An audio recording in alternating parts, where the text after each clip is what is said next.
السلام عليكم ورحمة الله وبركاته.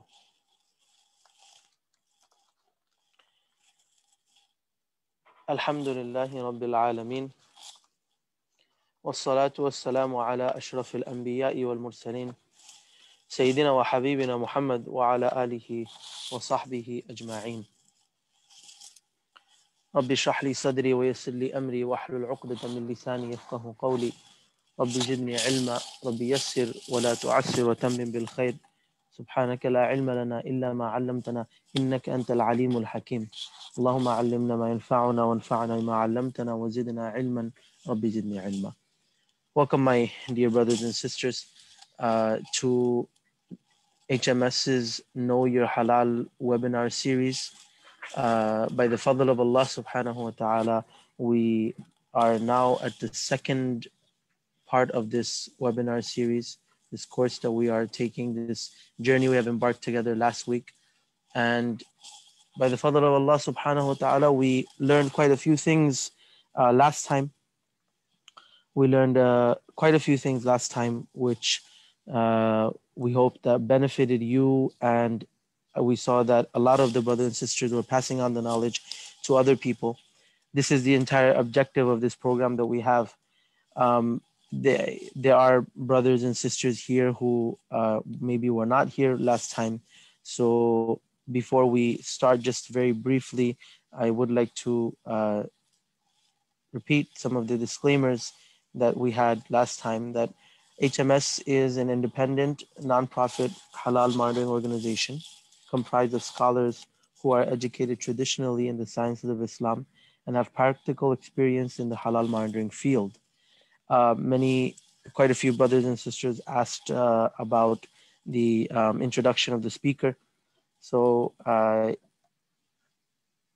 the fadl of Allah subhanahu wa ta'ala, alhamdulillah, this lowly one who is given by Allah the tawfiq, the immense blessing from his Lord, the most kind, to present some of this information about his deen to you brothers and sisters.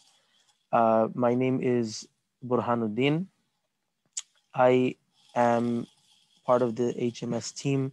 I am the assistant director of the Northeast region, of the Northeast chapter. And I have been working with HMS, alhamdulillah, for quite a bit of time now. Approximately now some 8-9 years. Alhamdulillah, I lost count a while back. And by the fadl of Allah Ta'ala, Allah has taken me far and wide due to this work.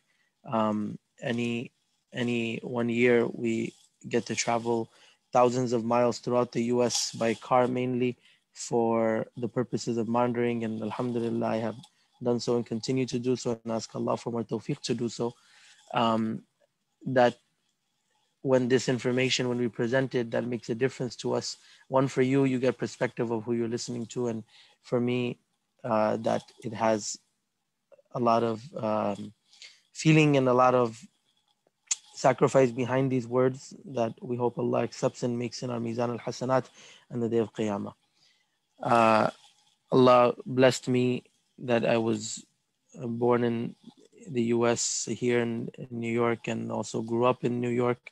And Allah blessed me further, even more, that He allowed me to study the deen from some very qualified and highly qualified and very big ulama kiram, mashallah, here in the US, alhamdulillah.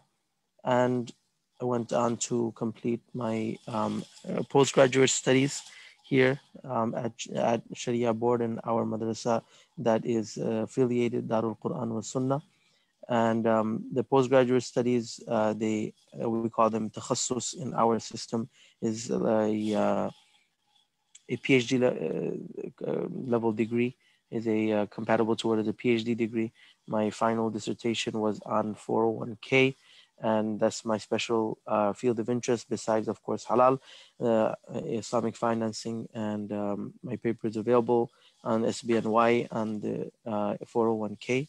And also, alhamdulillah, I also got a chance to work on other smaller papers, among them about gas stunning and other such issues that are there in the halal market and in the Islamic financing market, by the fadl of Allah subhanahu wa ta'ala. Most importantly, I consider myself lucky that Allah Ta'ala gave me the chance to serve the ummah of His Habib Sallallahu Alaihi Wasallam in this particular way, in terms of the halal effort in the US and how we can establish this. We said something last week that really is, I say it from my heart, that we who are here to stay, inshallah. We all of us came, or if we didn't come, our parents came, or like in my case, my grandparents came with a one-way ticket. None of us are going back. We are here to stay. Our children, their children are all born here, and they're going to stay here. If we're going to live here, we have to live here with all of our required institutions of our deen. And as we saw last week, that the definition of a Muslim, the identity of a Muslim, is Rasulullah sallallahu alaihi wasallam says, "Man salla salatana wa istaqbala qiblatana wa akala dhabihatana." The one who prays our salah, faces our qibla, and does eats our dhabiha. That person is the person who does is the proper Muslim. Is the person who is the proper Muslim, and that is part of our identity, my dear brothers and sisters. Uh, just a few more disclaimers that this is an academic and in-depth academic discussion. The entire presentation now, the second part, now you have to hear it completely before you get the full picture of what's going on. This topic will end today, and we will have a Q&A after the end of this topic. Those Q&A, there's two ways you can submit them. One is right in the Zoom, you have the Q&A option there, and those Q&A will be answered at the end of the program, inshallah, today. Of course, only the relevant questions will be answered, and not if it's already answered in the midst of the presentation, it will not be repeated, it will not be answered again. We expect all of our brothers and sisters to hear the whole presentation out and give it a full thought before you formulate your questions. The second way to send the questions is by email at info@hmsusa.org, info@hmsusa.org. And that is also easy. You can send it there. We'll also find the questions there, inshallah. Unrelated questions will not be answered. And we want to remind that this is a discussion. We're discussing a matter purely related to our beliefs. The intentions should be pure, only for Allah Azza wa Jal, and to understand this topic in light of his deen properly. And this is not against any particular company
Okay, things back now. Ji, I believe we are back online. There was maybe some technical issue. Is it working now? Okay.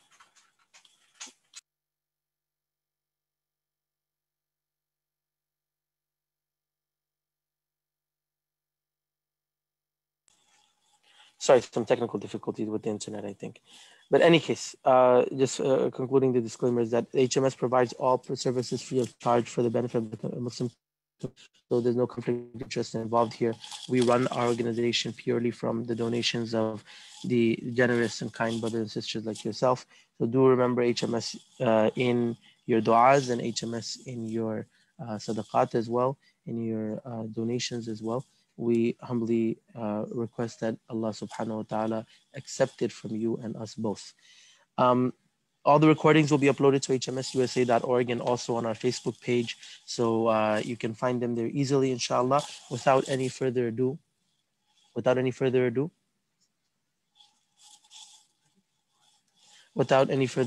let us begin part 2 of our program today, why machine slaughter is not halal. Just to recap a few important things we learned last time very quickly, without taking too much time, that we learned last time that this is the agreed way of slaughter, the agreed upon way of slaughter according to all of the ulama across the board, across the madhahib, with no difference of opinion in the Muslim ummah about this, that when a Muslim slaughters with the name of Allah verbally, by severing all passageways of the throat, it is halal by the consensus of the entire ummah. This is how we can get unity among the Muslims. This is the mujma' alayhi, as we call the agreed upon opinion of the Muslims, that no one has difference of opinion about it. 3 conditions to obtain that. 1 is Muslim slaughters, 2 with the name of Allah verbally, and 3 by severing all the passageways of the throat of the animal. This will render it halal by all madhahib, by all ulama, by all Muslims. We learned that last time. And we also learned about the issues of Bismillah, that Imam Shafi'i rahimahullah ta'ala, he is the only one where anyone has any kind of difference of opinion among the scholars regarding the Bismillah. But even Imam Shafi'i, contrary to what many say about his view about this, he tells us clearly in his Kitabul that Kitabul is one of the base kitabs of the Shafi'i madhab, and it is compiled by Imam Shafi'i himself. It is pretty much his fiqh compiled by himself. So if a Muslim forgot Bismillah, his slaughter will be eaten. But however, if he left it out of disregard, then it will not be halal. That is Imam Shafi'i rahimahullah in Kitabul. Now, we also saw that what does machine slaughter look like? And we saw that machine slaughter in a very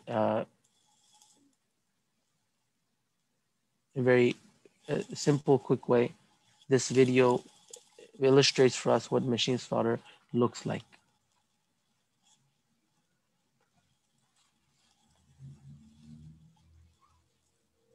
The birds pass by a spinning blade that is supposed to cut their throats in order to drain their blood. Those birds who miss the immobilization. You can see here.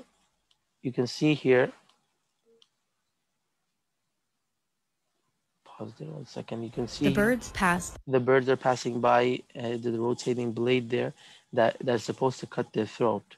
Now, we said that looking at the conditions we learned of halal, it's not a Muslim slaughtering. The machine is not a Muslim, nor a believing Ahlul Kitab, if there was any question about that.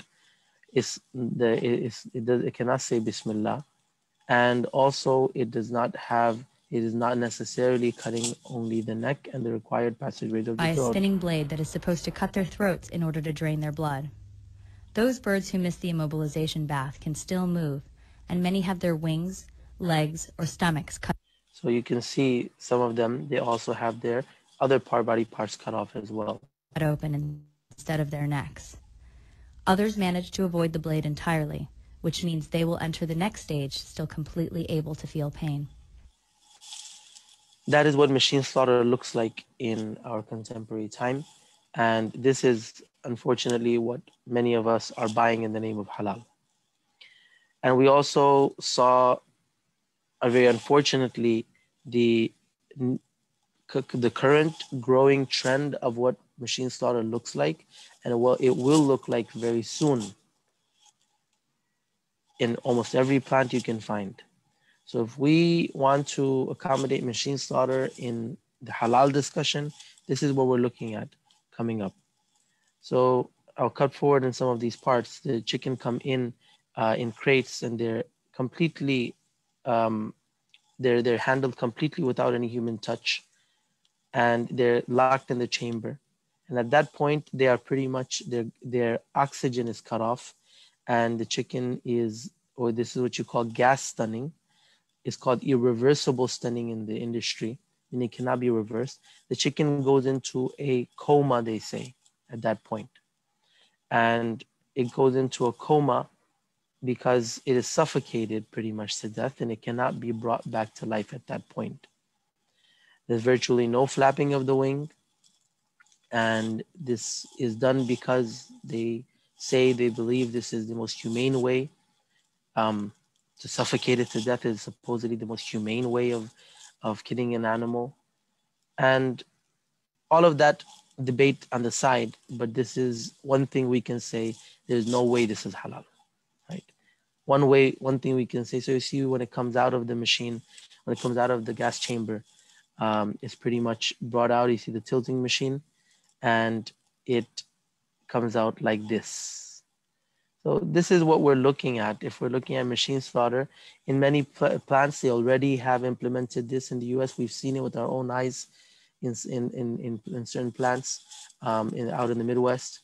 And this is what we're looking at is going to happen. There's a growing trend because it's cheaper, it's cleaner, more efficient. You ask, what about the bleed out? It'll bleed out afterwards. After it's dead, pretty much. It'll be bled out. What we said last time, we want the halal that everyone agrees upon, with no less, no compromising, no less than what everyone agrees upon, no compromising regarding our halal, no marginalizing any of the Muslims, no disenfranchising any of the Muslims. We want that which everyone considers to be halal without leaving any of the ummah of Rasulullah sallallahu alaihi wasallam out. We want unity in this matter. And the way to obtain that is to have proper hand slaughter. Is it possible? We also said yes, it's very possible. This is what it looks like. This is what it looks like. This is one of the plants that HMS certifies and monitors. You can see our Muslim brothers here. As the chickens are coming, and mind you, these are not stunned chicken. These are just hung on it. And you see, with every Bismillah, they slaughter a chicken. And this is what hand slaughter can look like in an efficient plant. And this plant produces 45,000 chicken a day. And there are plants that can be done with 100,000 chicken a day as well that are done. And they're also monitored by our organization and other organizations as well. Okay. And we have an ultimatum, that if we don't stand up for our halal, then guess what? This can very well happen to us, as well as it is starting in Europe. And we know that, unfortunately, in Europe, many things that happen in Europe, it comes to us about 50 years later. But we fret at that thought. We cannot imagine that this would ever happen to our halal. But yes, halal and kosher are virtually banned. And there are limits to what they're saying here. But the point is, they don't want it done our way. And my dear brothers and sisters, we have to decide whether we're going to stand up for our beliefs or not, or whether we're going to let others dictate what we eat and how we prepare it. So today's discussion is regarding arguments for machine slaughter. You may say that, what about all these people who say it's halal? What about these people who say they have fatwa saying it's halal? What about, there are scholars out there that I've heard who say this machine slaughter is halal. And we want to lay it out to you open. This is an academic discussion. There's no need to hide anything or sugarcoat anything for that matter. We want to lay it out as it is, inshallah ta'ala. We'd like to say this first before we start, that HMS has gone through the different fatawa, the major fatawa that are there from all over the world on both sides of the aisle, and has seen what their arguments are for this and what their arguments are for that. Those who say it's permissible are few in number. Those who say it's not permissible are the majority in number, albeit that those who are saying it's permissible are very loud about it. They're very vocal about it because obviously there's something wrong with it that others are objecting to, that they need to justify. And be it that whatever it be an error, whatever it be a mistake about it, but we believe that there is an honest mistake that those ulama or those or institutions are giving those fatawa. Believe it is an honest mistake, because most honestly, with all due respect to all the ulama who gave any fatwa even resembling permissibility, frankly, we believe that they probably never saw what machine slaughter looks like in person. Those of us who have seen it, or even the clips of it, it's horrifying. It's horrifying. A common Muslim can figure out from just what they've seen since they grew up from their young age, that this is not halal. This is not the way halal is. So the arguments for machine slaughter we're going to talk about today. And those scholars who have gone to see it, let's see what they have to say about it. This is Sheikh Abdul Wahab Al-Umari. He is a lecturer at Al-Jamia Al-Da'wa in Al-Mamlakat Al-Saudi Al-Arabiya. And he has, this clip is public information. You can find this online. Let's see what he has to say. I will pause in between to briefly translate what he says.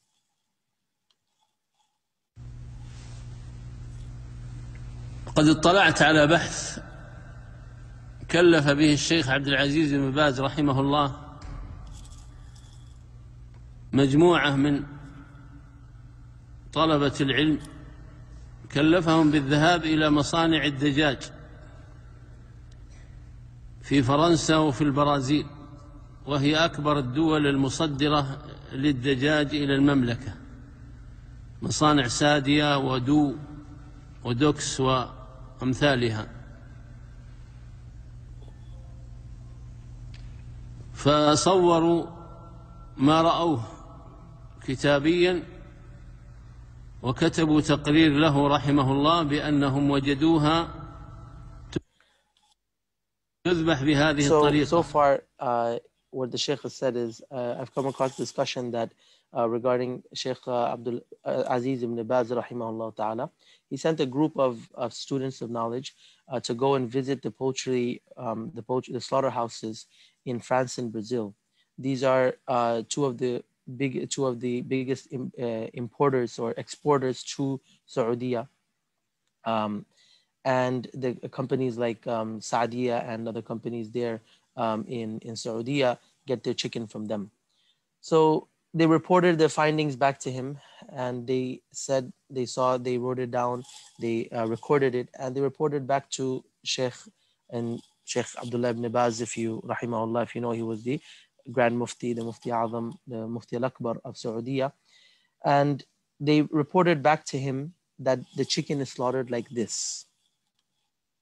تعلق فيمر بها هذا السير على ماء فيه شحنة كهربائية تخدره، فتخرج الدجاجة وهي مخدرة وربما ميتة، فتمر على آلة كهربائية تقطع رؤوسها، فأفتى بتحريمها رحمة الله عليه. So they said that the chicken come in, they're hung upside down, they come to the water bath, and it has electric current running through it. The chicken come out stunned, and sometimes they even come out dead.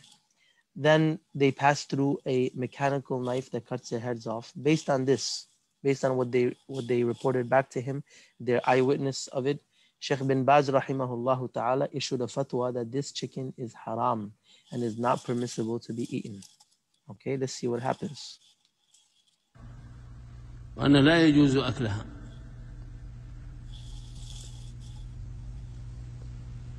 وعرض الموضوع على هيئة كبار العلماء أو اللجنة الدائمة كما ذكر الشيخ محمد بن صالح بن عثيمين، فأخذوا رأي وزارة التجارة. So this matter was then presented to the Hayat al-Kibar al-Ulama of Saudi, the permanent committee for Fatawa in Saudi, and these are the big ulama of Saudi under the government institute, and this is a government institute of Saudi. And Sheikh Muhammad ibn Salih ibn Uthaymeen rahimahullah ta'ala, he recorded this.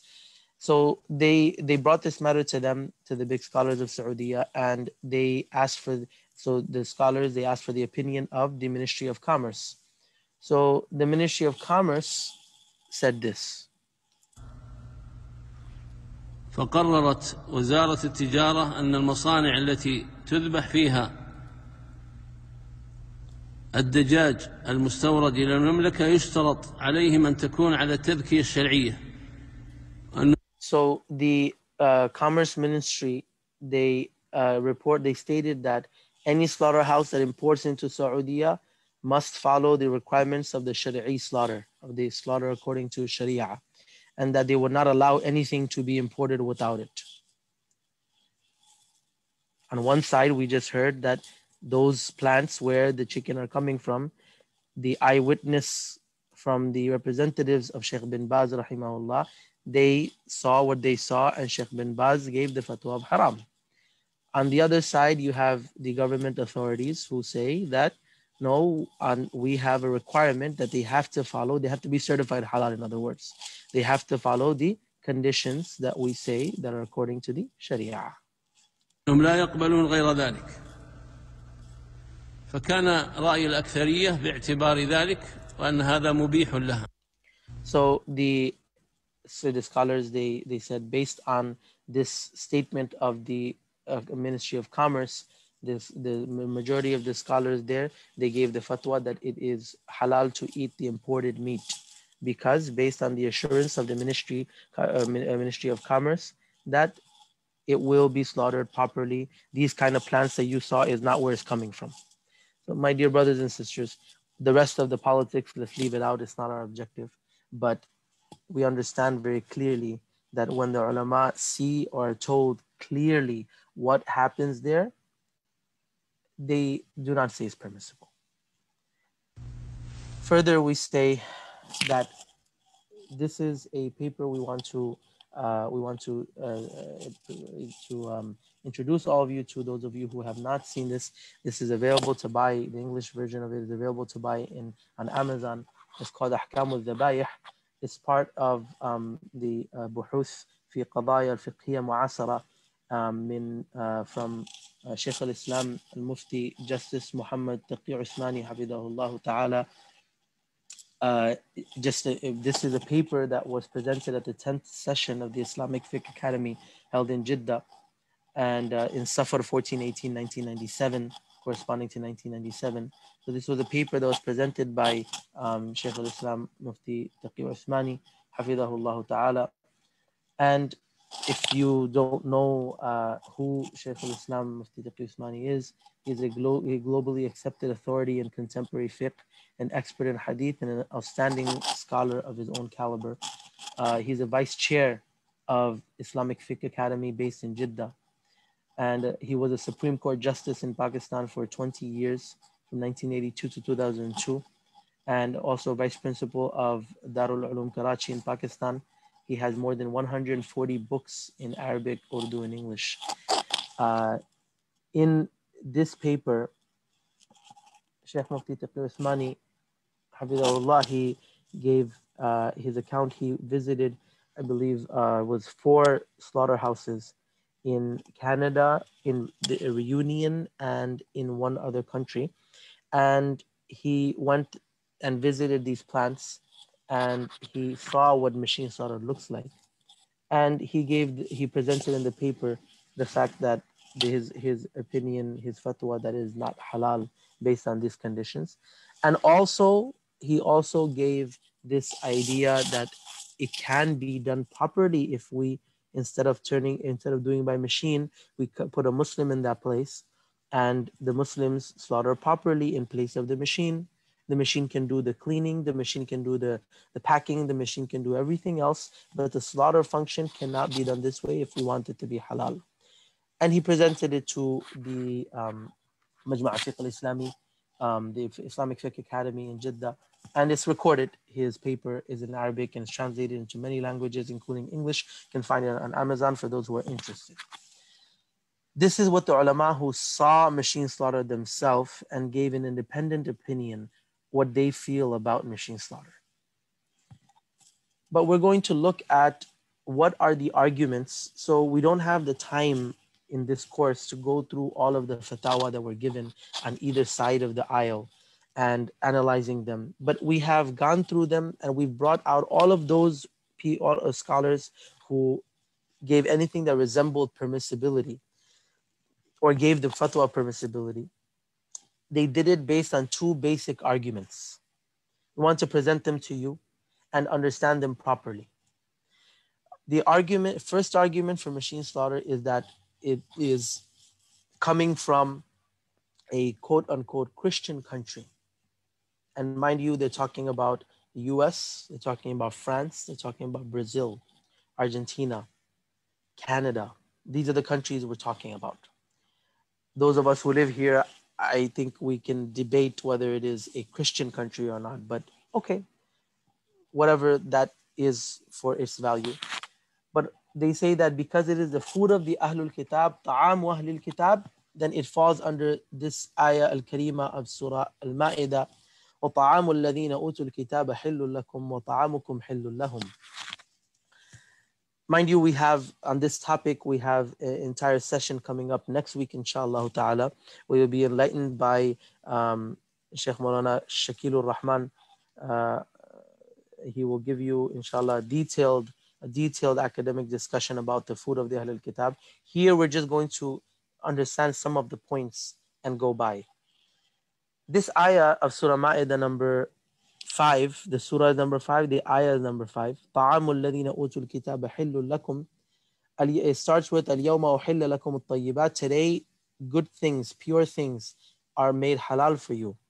وَطَعَامُ الَّذِينَ أُوتُوا الْكِتَابَ حِلٌّ لَكُمْ. The food of the Ahlul Kitab is halal for you, and your food is halal for them.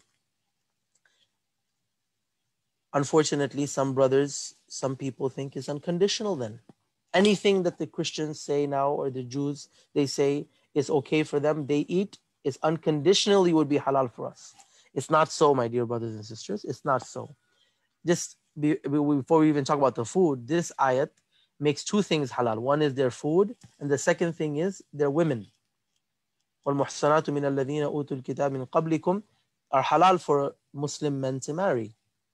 And if anyone were to say, if any Muslim said that Allah said you're halal for me, and he took a Christian sister outside and he said you're halal for me, let's go to the hotel, then what's going to happen? You can all understand that it is haram for him until he does a proper nikah. If any Muslim man were to take a kitabiyya, a woman, Ahlul Kitab woman, and he were to not perform the proper nikah, if he even left out the conditions of nikah, like the witnesses, or he didn't, she was not okay for him and for another reason, whatever reason it be, if he didn't do nikah properly, she would be haram for him. So why, if women are not unconditionally halal for Muslims, the Ahlul Kitab women are for Muslims, condition being they have to do proper nikah, then why would the food be unconditionally halal? There's no separate ayah that is establishing the permissibility of women than the permissibility of the food. So as we understand, there are conditions for what it means when Allah Ta'ala says the chaste women of the Ahlul Kitab would be halal for you. And by the way, that was in a time when people did not have to fear about their children coming out celebrating Christmas and Hanukkah and coming home asking for a birthday gift. Well, and coming home with Easter eggs. That was a time when they didn't have to worry about that stuff. Today, the fatwa pretty much across the board is it is not permissible for someone to take this initiative of marrying a Ahlul Kitab woman. Why? Because of the situation we're in. The children come out some other way. And she, na'udhu billah, may very well influence him to leave Islam, na'udhu billah, because of the situation they're in. But how about the food? How would it be unconditionally halal for them?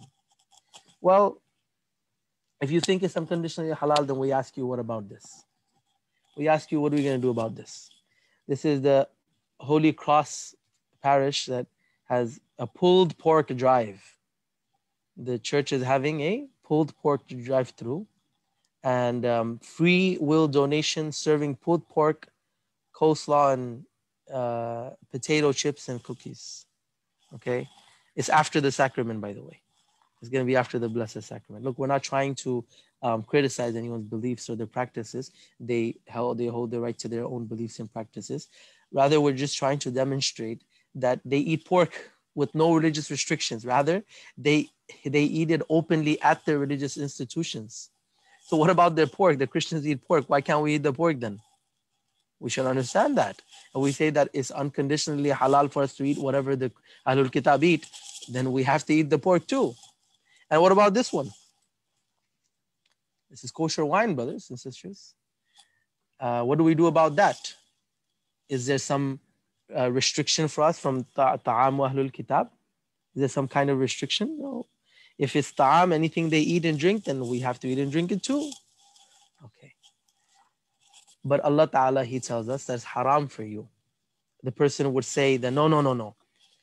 Khinzir, pork is haram for you because Allah Ta'ala says here in this ayah, حُرِّمَتْ عَلَيْكُمْ مَيْتَةَ وَالدَّمُ وَلَحْمَ الْخِنْزِيرِ. Well, khinzir, pork is haram for you. Pork is haram for you by this ayah. So is maita. So is munkhaniqa. So is mawquda. Maita, that which was not slaughtered properly according to Sharia. Munkhaniqa, strangled to death. Mawquda, it was killed by a blow. Mutaraddi, it fell to death. Natiha, it was gored to death. So all of these things are also haram. Even if someone were to argue, and brothers and sisters, without going into any more detail, this will be next week's topic, but without going into any more detail, even if we took the Bismillah issue to be quote unquote controversial, and in terms of the Ahlul Kitab, there is one more opinion besides the Imam Shafi'i's opinion. Imam Malik's opinion as well is there about the Ahlul Kitab, whether they have to say Bismillah or not. He says that it's okay if they don't say Bismillah because they believe their religion is in their heart, or they're not doing it in the name of Jesus or someone else. That's perfectly fine. This by default, by the name of is by default going to be by in the name of Allah. But nonetheless, even if we took that to be controversial for this particular situation, there is no difference of opinion about the strangled to death and gored to death and fell to death. No difference of opinion about maita whatsoever. It is absolutely haram by everyone's opinion. And machine slaughter is definitely one of these haram types, my dear brothers and sisters, which you see in front of you in ayah number 3 of Surah Ma'idah. Machine slaughter probably falls into mawquda. Mawquda, that which was killed by a blow. That which was not slaughtered properly, but it bled to death by some other kind of blow. We would like to believe it to be mawquda. So mawquda is haram by everyone's opinion, no difference of opinion for Ahlul Kitab and for Muslims. But we also have to say that Allah subhanahu wa ta'ala, He made this a condition. وَلَا تَأْكُلُوا مِمَّا لَمْ يُذْكَرِ اسْمُ اللَّهِ عَلَيْهِ وَإِنَّهُ لَفِسْقٌ. It's very easy to understand that the food of the Ahlul Kitab is halal for us if they said the name of Allah upon it. And in Tafsir Ibn Kathir, you will find that Ibn Abbas radiallahu anhuma, he says that it's talking about that which they slaughter, the dhabiha. And it's also, you'll find it in there, Ibn Kathir rahimahullah says, because they used to take Allah's name back in that time. And you'll find in other books of hadith that Ali radiallahu anhu prohibited people from eating. Ali radiallahu anhu prohibited people from eating from the Christian Arabs because they don't have any rules of their religion left. They just would drink wine, he said. The point is that it's not to be taken unconditionally. If Allah subhanahu wa ta'ala put this condition, then why do we not keep this as a condition for Ahlul Kitab too? And if a Muslim leaves out Bismillah, we said it's haram. But if Ahlul Kitab leaves it out, it becomes halal somehow. Why? Because they're preferred over Muslims somehow? Because they have some kind of preference over Muslims? That doesn't make any sense. If a Muslim leaves out Bismillah, we saw that such heavy words like from Shaykh al-Islam ibn Taymiyyah rahimahullah, who said that those ayat requiring, those evidences requiring Bismillah upon the animal, upon the slaughter, are even clearer and stronger than the dalil for Surah Fatiha and the Salah. That's how strong these dalil are, these proofs are, these evidences, this evidence is. My point is, if a Muslim doesn't say Bismillah, it's haram. But if a Ahlul Kitab says it's going to be halal, why? Because they're better somehow? The question arises. That is argument number one about Ahlul Kitab. And then their beliefs. Brothers and sisters, we live in the midst of millions and millions of our Christian brethren. Unfortunately, very few of them go to church. And also, unfortunately, many of them have already declared themselves atheists. I don't have that charter in front of me today, but to show you. But it says that in America, as of 2015, the religious breakdown is that unaffiliated, meaning those that say they don't have any religion in the U.S., that accounts for some 15-20%. Sorry, 23% in 2015, accounted for 2014, accounted for 23% of the population in the US, counted for unaffiliated with any religion. So if they're by name Christian, their name is Christian, but they're atheists inside, they're not Ahlul Kitab. We have to wake up and realize what we're doing with our deen. We can't just eat whatever we like. Okay. The second argument for machine slaughter. The second argument for the permissibility of machine slaughter is that in Islam, there are very lenient rules of hunting. And we call that al-dhakah al-ittirariya. Ittirari means emergency, or ittirari means when you have no other choice, when you're forced to take an action, you call that ittirar, that you're forced to take it. You have no other way. It's an emergency situation. So we can call it emergency dhaka min dhabiha, emergency dhabiha. Okay, rules of hunting, emergency dhabiha. And yes, in Islam, Allah Ta'ala gave a lot of leniency with hunting. He said that you can say Bismillah on your arrow and shoot the arrow. When it hits the animal, it will be halal. And you don't have to go and cut and make sure and cut the throat like that. It can hit any part of the body. We have to understand what is the concession being given here. The Bismillah is still necessary. The Bismillah is still necessary. And that's proven by the ayat of the Quran, right? And Surah Ma'idah number 4. And it's also proven by countless ahadith. In Ahkam al-Sayyidi wal-Dhabayih, in there you'll find countless ahadith from almost every book of hadith, from Sahih Bukhari and Sahih Muslim down. You'll find Rasulullah sallallahu alaihi wasallam said that إِنَّمَا سَمَّيْتَ عَلَى كَلْبِكَ, you said Bismillah on your dog. If you found another dog with it, don't eat it, because your Bismillah was only on your dog. The only difference is there's two conveniences afforded, two leniencies afforded for the people who are hunting. One thing, they don't have to say Bismillah right exactly at the moment of slaughter. They can say it when they send their animal out, or when they send their hunting animal out, or their arrow or their spear out. The second convenience, they don't have to cut it at the throat. As long as ma anhara dam wa dhukira smullah alayhi fakul. Anything which you said Bismillah on and it bled the animal out properly, be it in any part of the body, it would be halal for you. It's halal for you. Those are the rules of hunting. Okay, when a person has no other way. And these rules are also applied when the animal is completely out of control. Like a cow, they say, goes mad and is absolutely out of control. No one is able to bring it under control. Those rules may apply in very limited situations then. But we have to remember, الذكاة فعل مفترض مأمور به طاعة لله عز وجل وهذان قولان متيقنان بلا خلاف. That الذكاة, that dhabiha, the slaughter, is a prescribed act, is made fard by Allah Ta'ala. It is a fard act by Allah Ta'ala and ordained as a worship to Allah the Almighty. These issues are established without any difference of opinion. This is from Al-Muhalla by Ibn Hazm al-Zahiri al-Andalusi, the Spanish scholar, Ibn Hazm rahimahullah ta'ala, who says that who says that this is a zakat, the dhabiha is a fard action, and there's no room for us to not do it. As long as you can slaughter it, you must slaughter it. It's fard. And we cannot pick and choose as we like. The rules of regular slaughter are the rules of regular slaughter. That's our deen. That's how we believe it. And then the other rules are for emergency situations when you're not able to at all. When there's a huge need and you cannot fulfill it any other way. We cannot pick and choose as we like. So look what this says. This is from Nihayatul Muhtaj. This is one of the most acceptable sources of the Shafi'i fiqh. They say that ذكاة الحيوان المأكول البري المطلوبة شرعا. It is matluba, it is something, it is an objective of the Sharia that you slaughter it properly. لحل أكله تحصل بذبحه في حلق وهو أعلى العنق أو لبة بفتح اللام وهي أسفله إن قدر عليه بالإجماع فلا يحل شيء من الحيوان المأكول من غير ذكاة. So you say that the way to make an edible animal halal for consumption is by slaughtering it in the throat.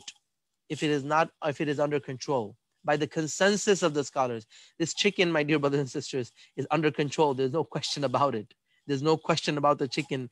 Rather, they're so under control that they can transport 150,000 chicken within a day, and they can have them slaughtered without any hiccups.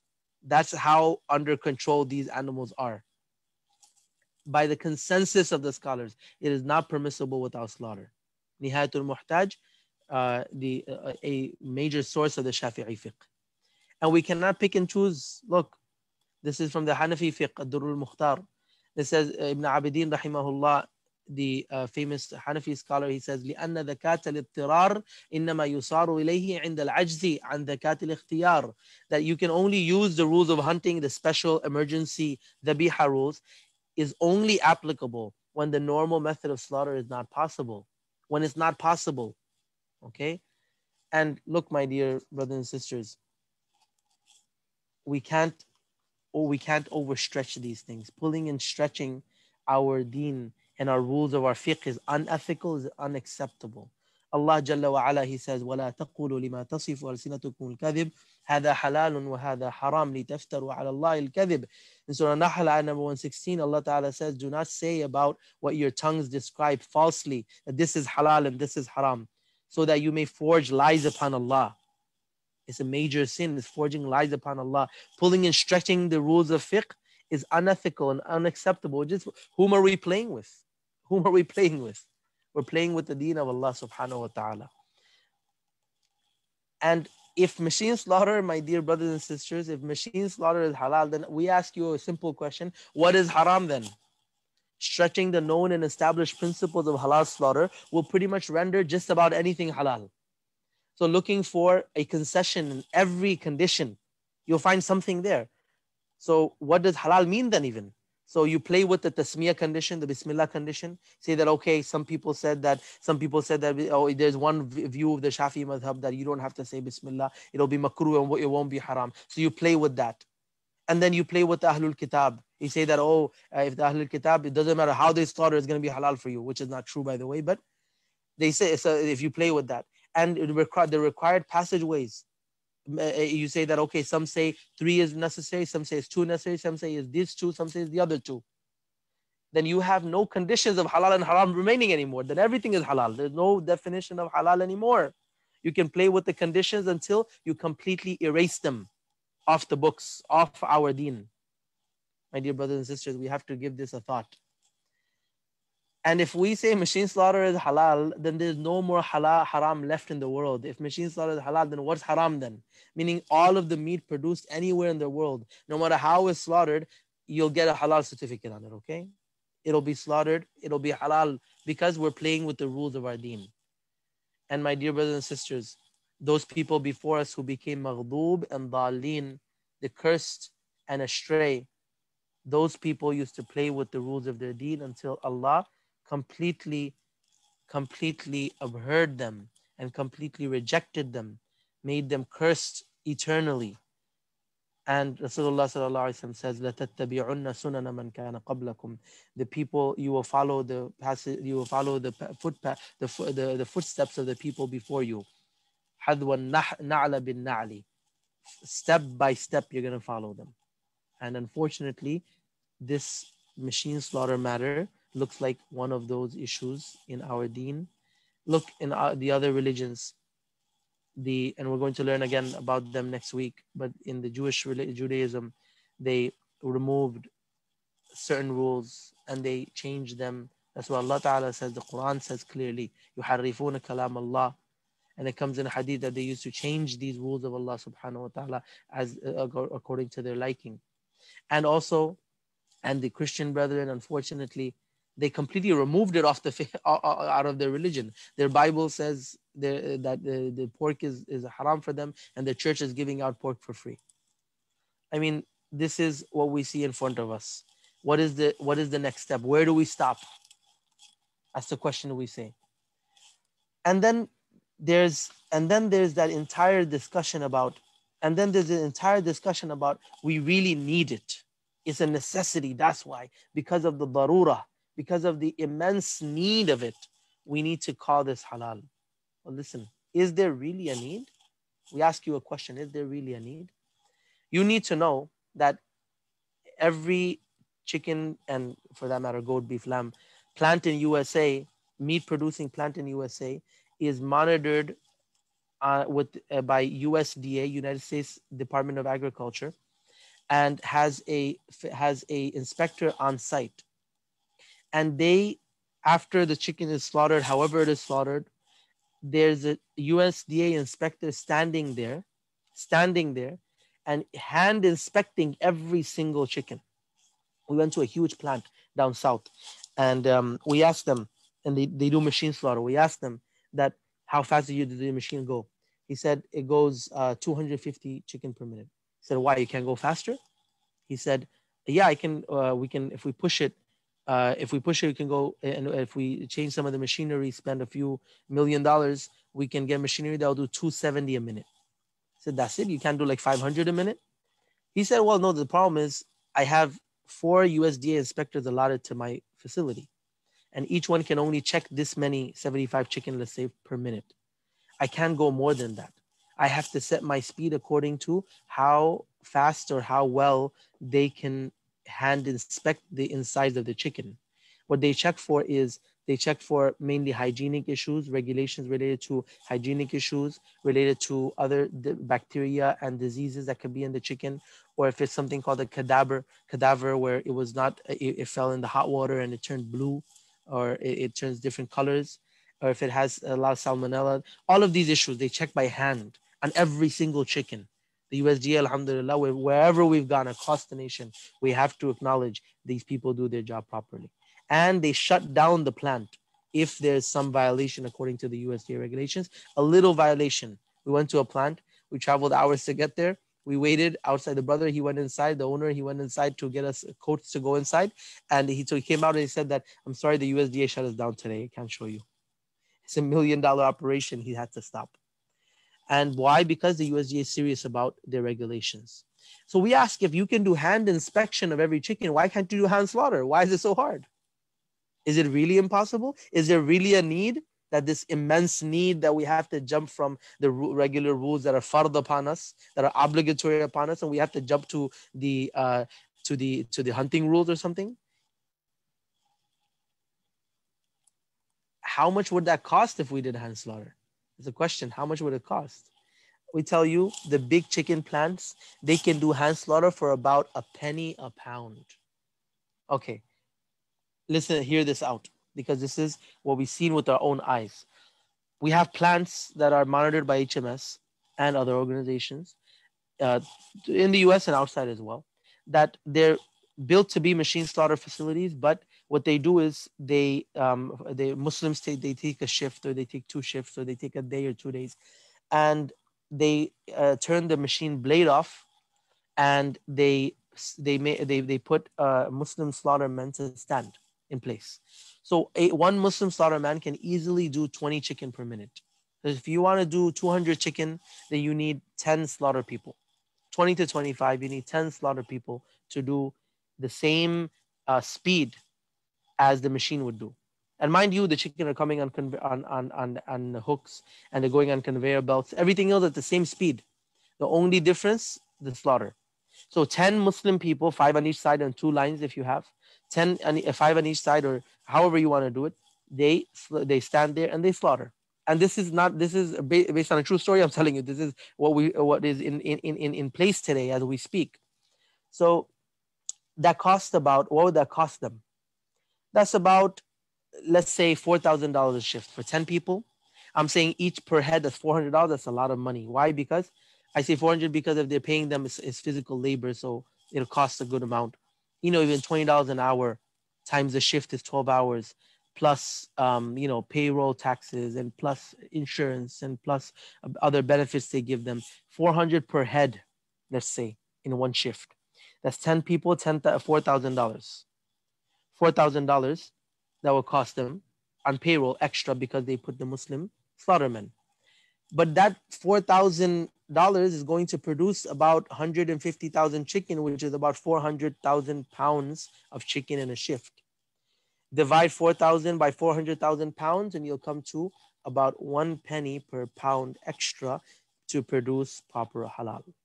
That is what the real cost of hand slaughter, proper halal, would be if we demanded it. And by the way, we're already paying to cover much more than that cost. We're already paying to cover much more than that cost. In fact, we are paying a lot more for that. Look, this is the screenshots, okay? There's nothing I'm saying on my own here. At Walmart, they're selling the regular non-halal chicken for 97 cents a pound, okay? 97 cents a pound. The chicken, when it gets a halal label, it becomes $1.39 a pound. And that's a Restaurant Depot price, as you can see. Without the halal label, it's 97 cents a pound. With the halal label, it becomes $1.39. What are we paying the extra 30 cents for, brothers and sisters? For the halal sign, for the halal sticker, for the halal logo. That's what we're paying 30 cents more. Okay, more examples. This is boneless chicken breast for $1.09 a pound. And as soon as it gets the halal label, it becomes $1.39 a pound. These are real images. They're not made up by anyone. They're real images taken straight off the internet, live when this presentation was produced. This is the cost that you are already paying. And guess what? This is machine slaughter product that you're looking in front of you. There's no difference between how this chicken was produced and how this chicken was produced. There's no difference whatsoever. A machine produces this chicken, it's labeled 97 cents a pound, and another chicken, the same machine produces the next chicken, it gets a halal sticker, it costs $1.39 a pound. What are we paying for? It would have cost them a penny to do proper halal for us. But we're paying 30 cents more already, and this is a small example. In reality, if you look at the halal meat market, the chicken breast here is costing you $1.09, right, for non-halal. We pay here in New York $2.99 a pound. $2.99 a pound we pay, and that we get machine slaughter product. Where is $1.09 and where is $2.99? $3 versus $1, my dear brothers and sisters. We're paying $1 more for the same product. What are we doing? What are we doing? Is there really a need to default to go to these rogue opinions and to apply rules that don't apply, that's against what's fard in our religion? Okay. Then there is the argument of limited permissibility. We should also know that in this discussion, there is a discussion about whether if a Muslim says Bismillah, he presses the button of the machine, and the first chicken that comes, it came because he pressed the button, he turned it on, and the chicken came and it got slaughtered by his Bismillah pressing and saying Bismillah, pressing the button, and the chicken comes. There's difference of opinion of whether even the first chicken will be halal or not. However, unfortunately, Others exploit this limited permissibility by some of the scholars. And what do the numbers look like? There was a conference about this matter in 2000, 1990, believe 98 or in the 2000s, in India about it. And many scholars from far and wide came. About 140 scholars, I believe, participated in the conference. Out of them, 100 and about 15 of them, 110 or 15 of them said that machine slaughter is completely haram. Those 30 that were left, they said, what about the first chicken? Out of those 30, those 30 said the first chicken is halal. They said, what about the other chicken? Another 20 about fell. Out of 140 of the fuqaha, of the great scholars of fiqh of our contemporary time, 11 were left who said that, okay, we're willing to accept it to be halal. And by the way, our religion doesn't go by majority minority. If you followed the majority of the people in the world, you'd be misguided from the path of Allah anyway. That doesn't have anything to do with the discussion here. I'm not trying to give you numbers in majority minority here, but I'm trying to give you a real analysis of what's in the field. But unfortunately, this limited permissibility is exploited by some, and they extend the limited permissibility to include the other hundreds of thousands of chicken that are slaughtered by one Bismillah. They extend it. And they take fatwa of huge facilities, of huge institutions, and they extend this limited permissibility to go far, far, to include the hundreds of thousands of chicken. And they also give this argument that if the Muslim, the fatwa says, if a Muslim says Bismillah and he presses the button, the first animal that comes is halal. And they try to extend it to the other 149,999 chicken being slaughtered that day. This one Bismillah, one animal method is impractical and defeats the whole purpose of machine slaughter, because then the objective is to produce a lot fast, a lot and really fast, meaning efficiently. This defeats the purpose. You stop the machine one time for one chicken, then you start over again for another chicken, then you start over. You'll get no faster than any hand slaughter facility, rather probably slower, because with these machines turning them off and on is not a joke. It's impractical. It doesn't exist. Some people give their fatwa based on this kind of thing, and they say all of machine slaughter is halal because of the first animal being halal with one Bismillah.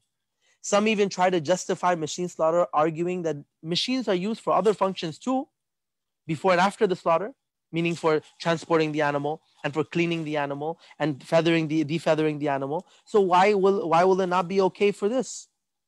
Why will it not be okay for slaughter? They try to some people, unfortunately, some people try to call any facility that uses any kind of machine in the entire chicken production process. If they use any kind of machine, they try to call it machine slaughter.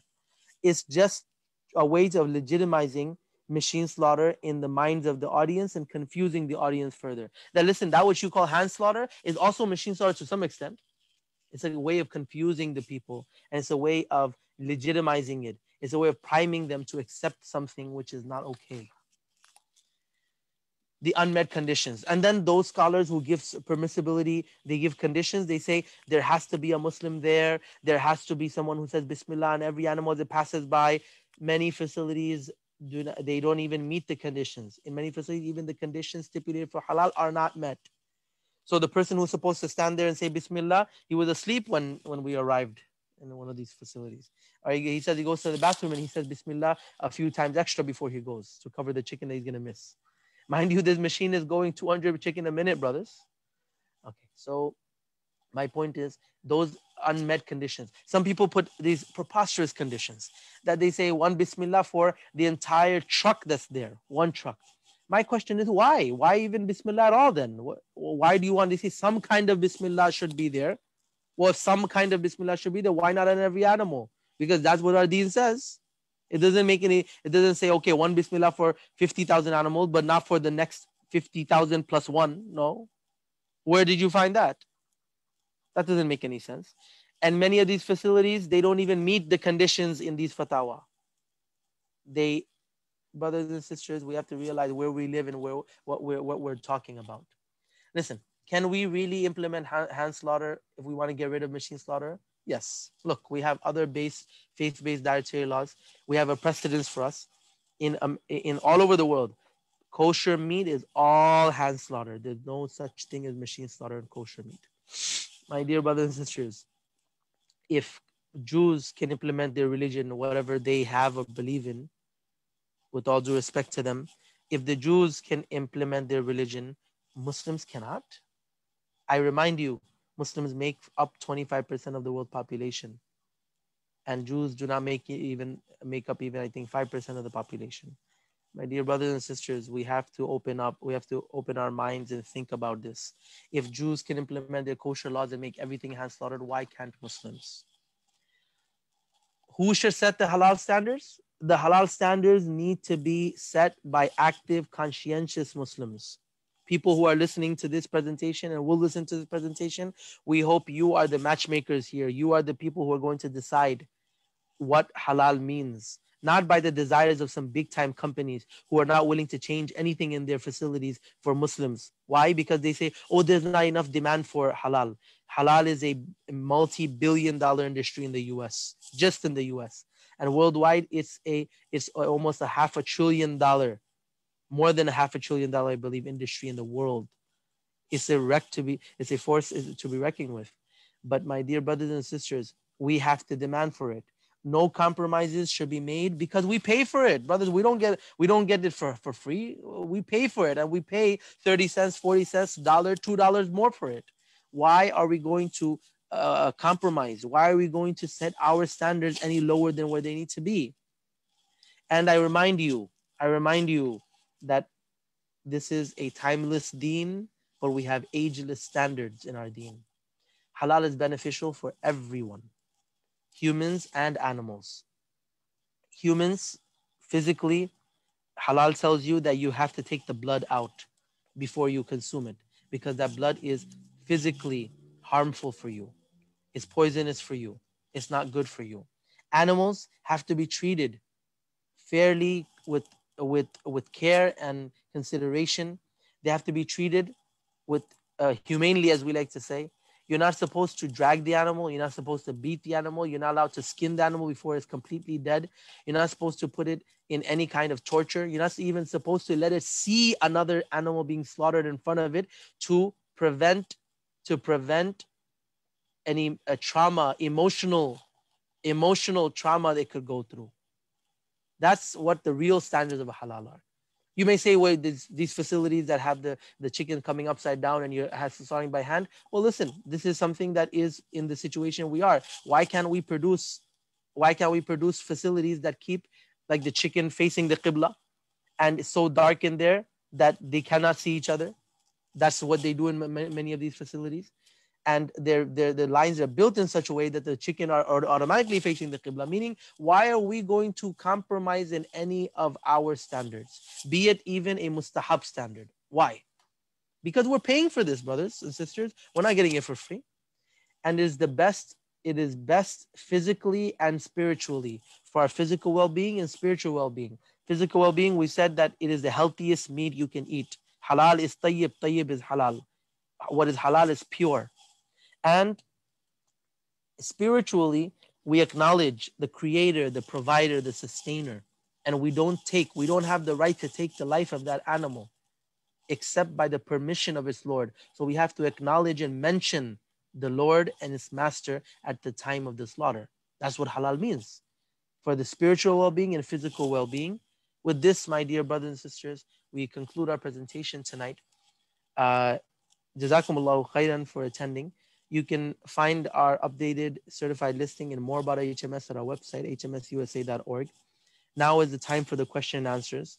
But we remind you before we conclude, be careful what you eat. We'll be going through the questions. Any questions that came in through the email or came in through the Zoom, the Zoom function here, you can send your questions now. And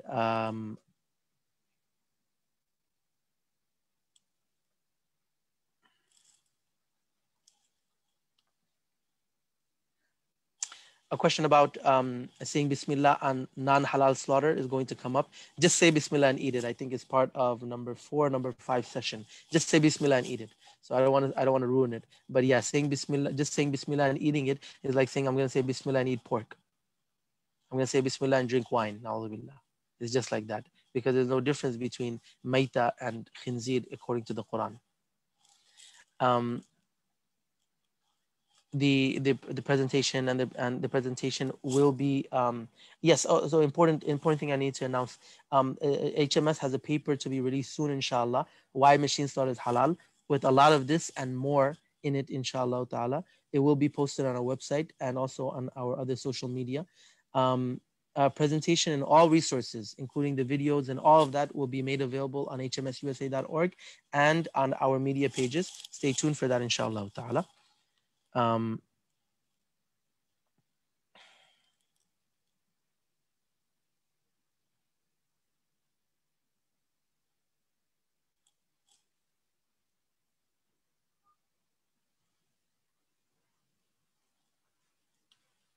Someone asked about the issue that I mentioned about marrying Ahlul Kitab. If you have a question about that, you can send it to Sharia Board at ask@sbny.org.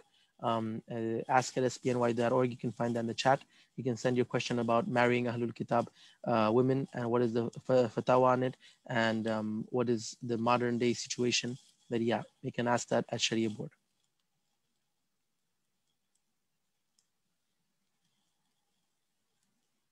A good question. Some people say that if a shop says that they are selling halal chicken, then we can believe it without going in for more details. Should we not refrain from eating until we are sure about the process of slaughtering? And the question is with 2 negatives, I think, so it's confusing. So should we not refrain? Meaning, should we refrain from eating until we're sure? Yes, we should refrain from eating until we know the process of the slaughter. And how do we solve this problem is coming up in part 7 of this, or part 7 or 8 of this series, how we can solve this problem in the USA. Inshallah, stay tuned for that. But in one word, we need to establish independent halal monitoring. There is independent kosher monitoring, but what about halal monitoring? Why not?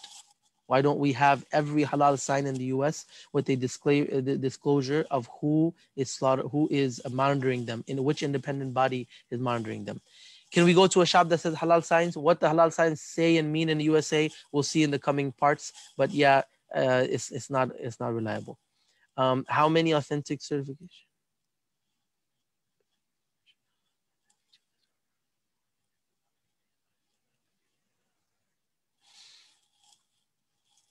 Brothers, we can tell you about our certification and the fact that it is it is reliable for you. Other organizations, you have to reach out to them and find out what the standards are. We can't say anything about anyone else, but we can tell you HMS is definitely, inshallah ta'ala, reliable for you.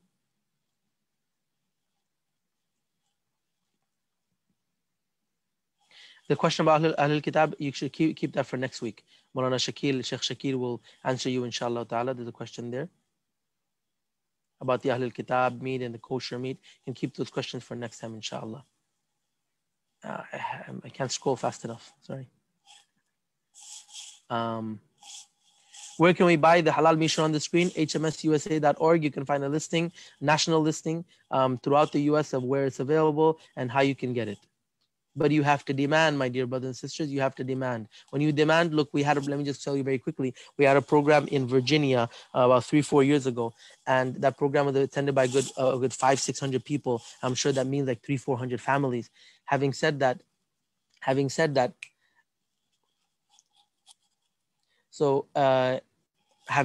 we told them about all of this problem and how it worked out and what the issues are, and they caused a entire tidal wave in the area that brought to one of the biggest plants that we have certified.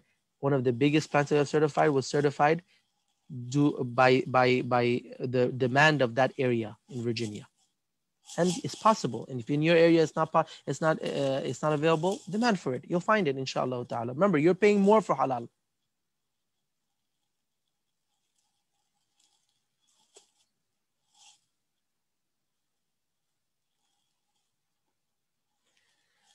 Brother gave some thoughts, some words straight from his heart. He said that I started an initiative for hand zabiha, but the Muslims are looking for cheap halal, cheap halal, cheap halal. Look, why is the hand slaughter more expensive?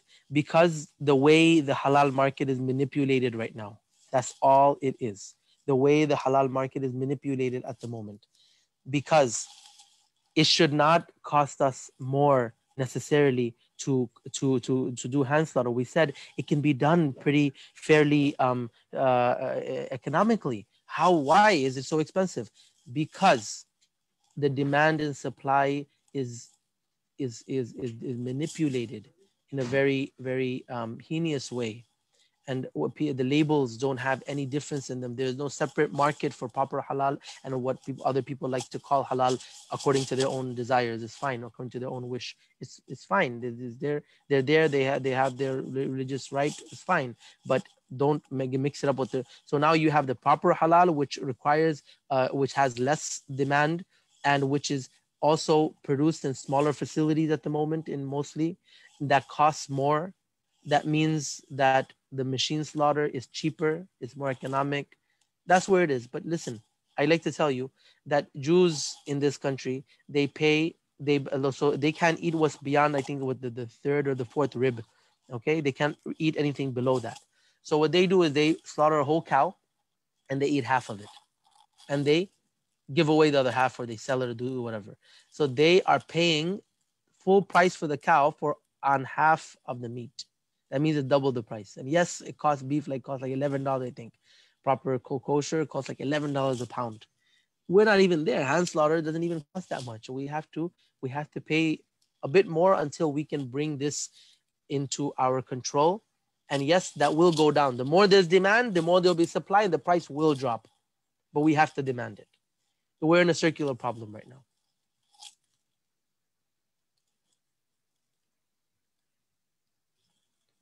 Some brother said he missed some parts. Is machine slaughter, is it permissible or not? It's very simple. It is not permissible. Okay.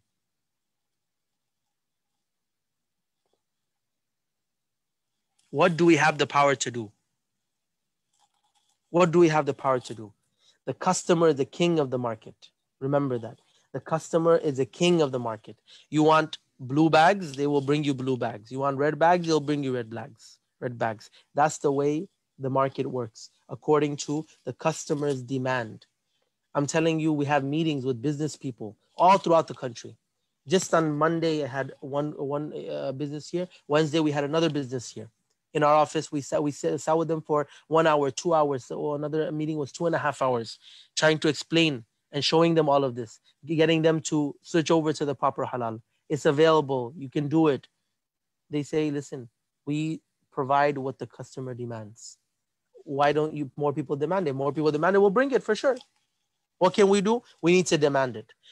The best way of doing it, boycott any other thing that's labeled halal if it is not monitored properly to be slaughtered. What are you going to do? How are you going to monitor it all the way back to the slaughterhouse? You need an independent organization to do it for you.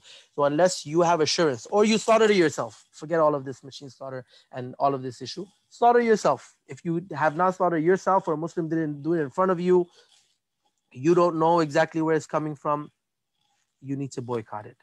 Once you boycott it, your family members will see, they will also stop. That's one family. That is at least £1,000 a year of business that they're losing.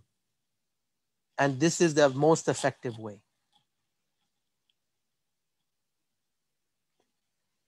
What about the meat we ate before? كل بني آدم خطاؤون وخير الخطائين التوابون. Rasulullah sallallahu alayhi wa sallam says that the best, the most, all of Bani Adam, all of the children of Adam are sinners, and the best of the sinners are those who turn back and do tawbah. Whatever happened in the past, you didn't know. رُفِعَ عَنْ أُمَّتِي الْخَطَأُ وَالنِّسْيَانُ أو كما قال عليه الصلاة والسلام. Whatever is mistaken and forgetfully happened in my ummah, Allah forgives. Inshallah, Allah forgive you. But now you know. And now you have a responsibility of knowing. But before you put it in your mouth, na'udhu billah, if Allah protect us all, if someone put poison in their mouth and thinking it was Tylenol, thinking it was a candy, do you think the effects of the poison wouldn't affect his body? Do you think it wouldn't come?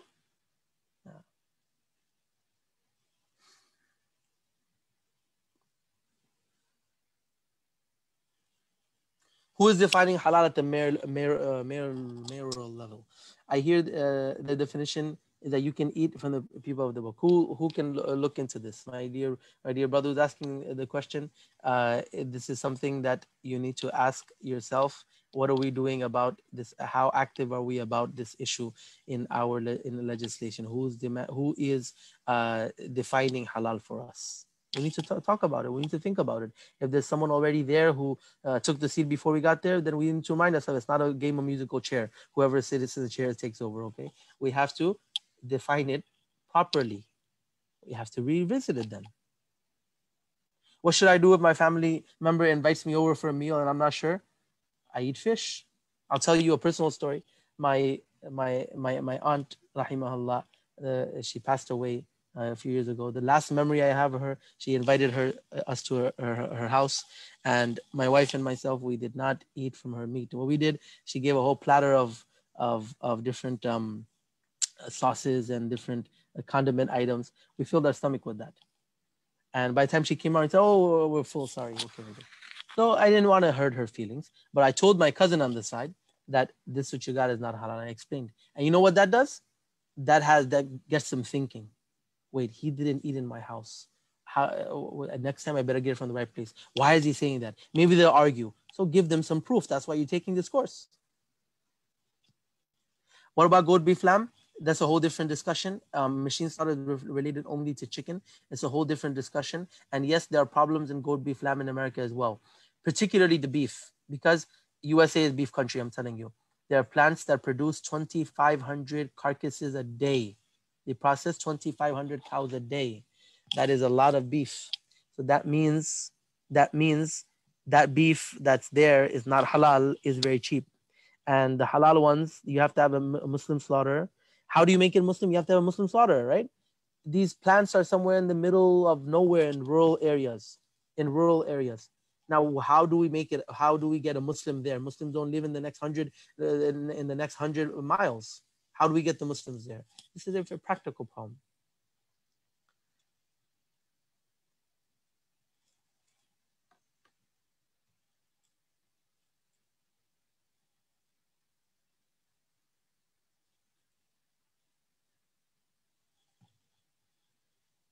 Someone has a particular question about production of sausages. You can email us that question.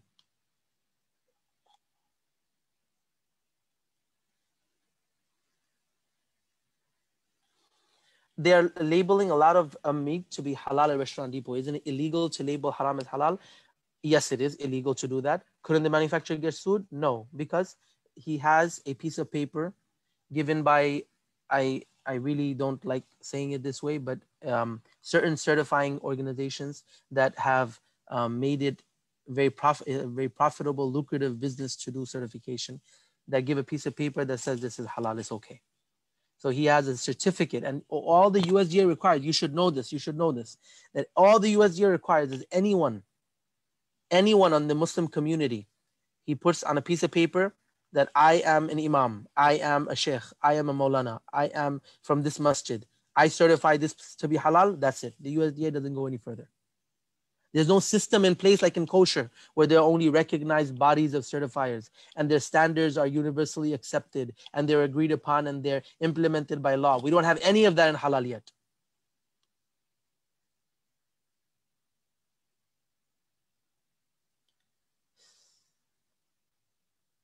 When I go for Hajj and Umrah, I look for the domestic meat there that's produced in Saudi.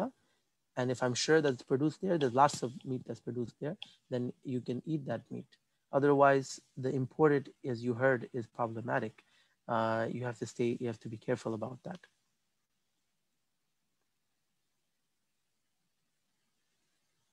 Crescent and Tahir are both halal, yes.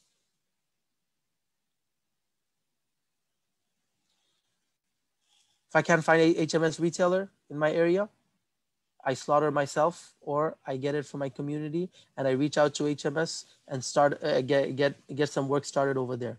Alhamdulillah, we work in 20 states, but majority of the retail work is in Chicago and New York because of demand, where the Muslims are and what they demand.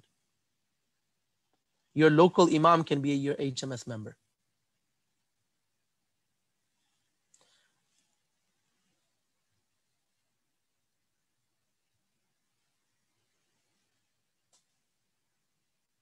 How can you find out? That question is going to be answered in the coming parts about how can you find out if the hand slaughter is available in our area.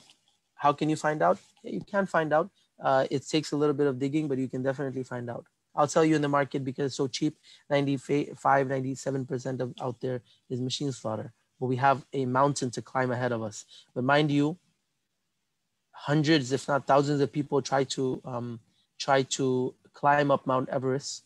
A few hundred lost their lives, but that didn't deter the others from giving up. That didn't make the others give up. We have a mountain to climb in front of us, but it is solvable. We can do it, inshallah.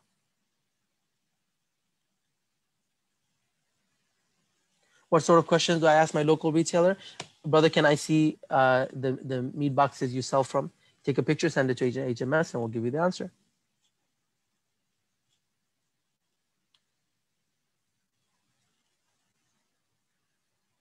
Machine slaughter does not apply. There's no such thing as goat, beef, lamb. Machine slaughter is only applicable to chicken. There's no such thing as goat, beef, lamb. Machine slaughter is only applicable to chicken. As I said, goat, beef, lamb has other problems.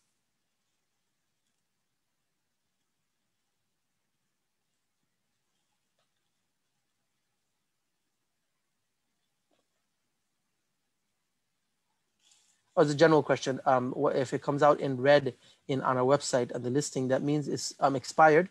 And maybe they're renewing, they haven't renewed yet, but we stick to our commitment, and our certification system will explain to you in the final part here of this session, inshallah. But our certification system is based off of a legal agreement between us and the business. If that expired, then it will be read on our website.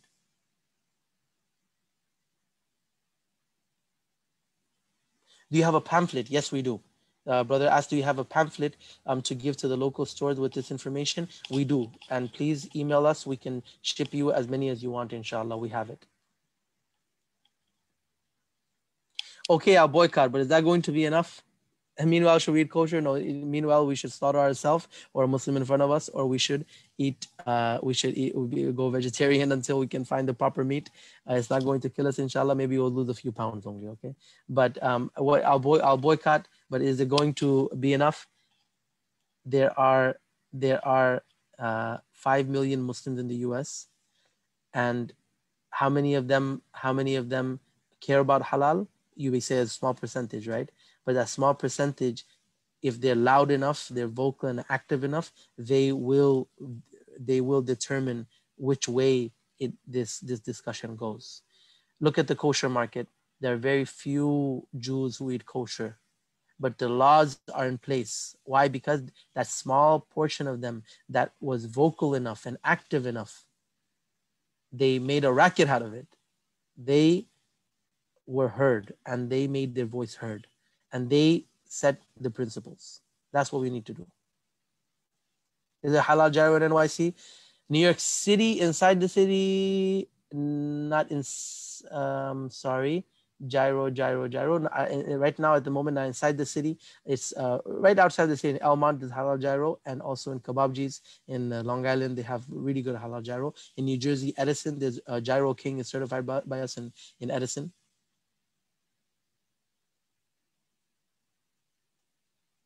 Why is hand slaughter so expensive? I explained that.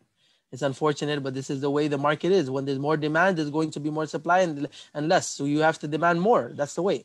That's what's going to happen until we are able to. We ask, why is organic so expensive right now? Why is organic so expensive? It's going to get cheaper. It was so expensive just not too long ago that we didn't drink organic milk. Now my kids drink only organic milk because it got cheaper, because the demand went up, supply went up, production went up, it got cheaper. Is stunning allowed before slaughter? Reversible stunning, which does not kill the animal for sure at such a low voltage and does not drown the animal at all. That reversible stunning is permissible, because every time we go for monitoring, if there is a facility, and most of our facilities, majority of our facilities do not have stunning. Those big facilities where, like I said, they take one shift out from a plant that is a big, huge part of production. There, the USDA does require stunning, but we check. Every time we go for monitoring, we check. We take a chicken out of the line. We check, make sure that it comes back to life. And I'll tell you, I'm eyewitness. I made video of it. That exactly within within a minute and 29 seconds, I believe the chicken came back to life, started running. Because it's a very small shock that's given. And important thing, it cannot be drowned. And important thing, it must be reversible. The voltage must not be set at such a high and dangerous level. And the USDA does not allow that as well, by the way.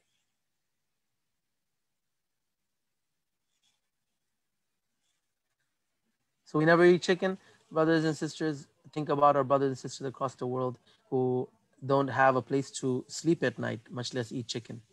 Let's put ourselves in perspective a little bit. We are that same ummah. We're not any different or better than anyone else. We have to give up chicken until we find halal. That's what it means. But look for halal, demand for it. Why should we compromise? That's our question. Is it okay to throw away non-halal? Most definitely. And I'm telling you, programs, we've done this program, not this program, but our eating halal program. We've done it at more than 100 different places, alhamdulillah. And people have literally thrown away entire bulk boxes, 40 pounds of meat. They've thrown away and they've told us that we threw it away. We threw it away.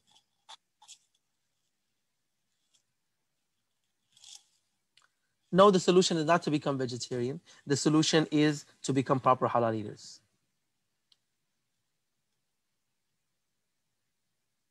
Okay, there's a lot of other questions and it's quite a bit of time now. If you had an important question that was not answered, you feel free to email us, please, inshallah. We will have to conclude at this. We ask Allah subhanahu wa ta'ala to accept this effort, accept this discussion, and all those who joined, all those who heard and will hear. May Allah subhanahu wa ta'ala bless you with proper halal in your life and give you the reward of it in the akhirah. Wa akhiru da'wana.